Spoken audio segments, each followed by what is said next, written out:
কোথায় কোথায় ঠাকুর দেখতে যাবি পুজোয়? লিস্ট বানিয়েছিস? থাক, আমি এখন আর বাচ্চা নই, 6 বছর হয়ে গেছি আমি। অন্য কথা বলে ভোলাতে পারবে না তুমি আমাকে। কই তাহলে বল দেখি।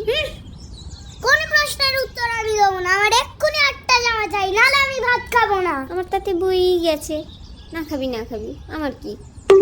তাই সন্ধ্যাবেলা পড়তেও বসবো না। আবার মাথায় আলু চাষ হবে। ওই দুটো জামাও তুমি পড়বে, খালি গায়ে ঘুরবো আমি পুজোয়। বাড়ি থেকে বেরোবোই না পুজোয়, শুয়ে আর ঘুমিয়ে সারাদিন কাটিয়ে দেবো। তোর ব্যাপার, আমার কি? ওমা, আমার পুতুলের জন্য একটা জামা কিনে দেবে পুজোতে? দেবো তো। দেবো তো, আমি বললেই যত দোষ।